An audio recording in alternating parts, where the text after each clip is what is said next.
as we know, Charlie Kirk was shot dead last month, and he was killed on a Wednesday.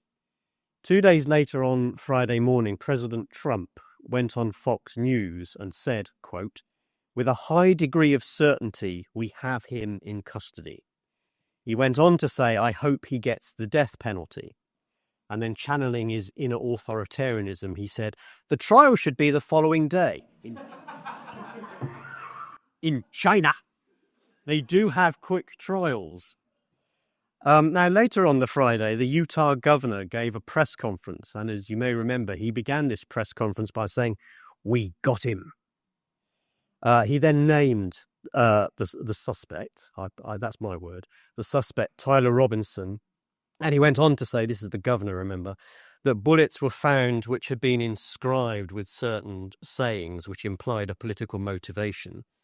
We were told that this man had confessed to the killing and that he was wearing the same clothes as had been shown in that photograph, which had been broadcast a day earlier.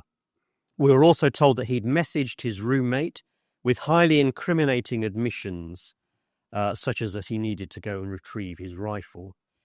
And we were essentially told as well that Kirk was murdered for political reasons whilst exercising his right of free speech. The governor concluded his press conference by saying this man was full of hate. Now, none of this, of course, would have happened in Britain, but it gets even more interesting because then we have the FBI director later on the same day, Friday, who thanked law enforcement officers and Tyler Robinson's family for bringing him in. And then later on the Friday, the vice president, J.D. Vance, also thanked law enforcement officers and said, "I do believe we have the shooter in custody."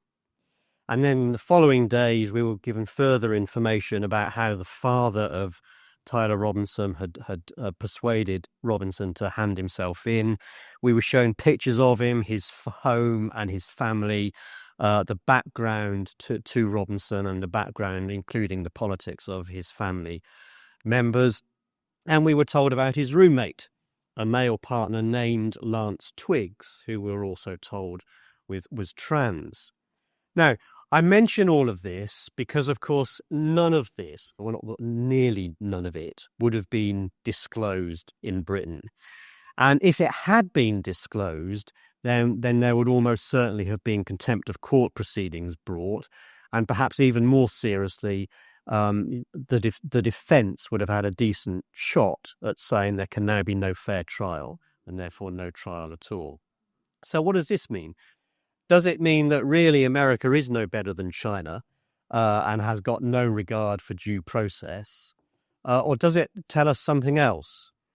It's worth pointing out, by the way, that these sorts of comments haven't just happened under the Trump administration. This is fairly par for the course when someone is a suspect in America. And the reason for that is because of their constitutional arrangement. The First Amendment prevents the state from curtailing media outlets from reporting on a case. So it's essentially open season in America. There are, I think, 2 points which arise from this very different approach that Americans have as compared to ourselves. The first is that they have a very strong and important understanding of the right of free expression.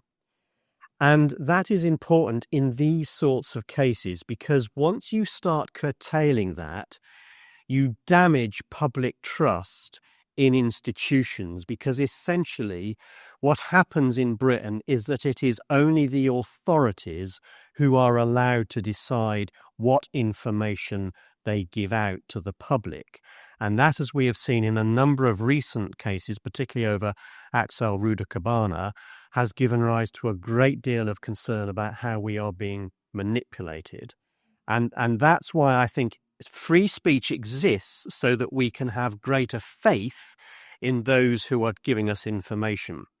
Also, when there's an information vacuum, it is far more likely to be filled with speculation that may be wide of the mark and possibly with conspiracy theories. The second point I would make as well in defense of the American system is that they trust the good sense of jurors to be able to make decisions on the basis of information that they are given in the crucible of a courtroom, and to disregard all of the noise that may have been happening outside.